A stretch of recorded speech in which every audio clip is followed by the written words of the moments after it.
সুপ্রভাত, আবার চলে এলাম সকলের সামনে আমাদের রান্নাঘরে। আজকে আমি চটজলদি পনির পোলাও বানিয়ে দেখাবো। আমি এটা দেরাদুন চাল ভিজিয়ে রেখেছিলাম 2 ঘন্টা। এবার জলটাকে ঝরিয়ে ওর মধ্যে আদা বাটা, ঘি আর একটু হলুদ দিয়ে চালটা মাখিয়ে নেব। আর পনিরটাকে টুকরো করে কেটেছি, ওটাকে একটু হলুদ আর নুন দিয়ে মাখিয়ে নেব। এবার আমি চটজলদি করবো, প্রেশার কুকারে করব। এবার প্রেশার কুকারের মধ্যে ঘি আর সাদা তেলটা আমি একসাথে গরম করে নিয়েছি, নিয়ে পনিরটাকে হালকা করে ভেজে তুলে নিয়েছি।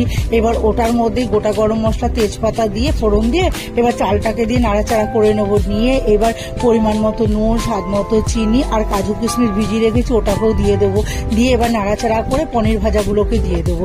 দিয়ে আমি একটু কেশর একটু দুধে ভিজিয়ে রেখেছি, এবারও কেশর ভেজানো দুধটাকে দিয়ে এবার নাড়িয়ে আর একটু পরিমাণ মতো জল দেবো। দিয়ে আর আমি একটু গোলাপ জল দিয়ে দেবো। দিয়ে এবার আমি ঢাকা দিয়ে দেবো। দিয়ে একটা সিটি মারলেই নামিয়ে তারপরে সাজিয়ে পরিবেশন করবো। তাহলেই তৈরি হয়ে যাবে আমার চটজলদি পনির পোলাও।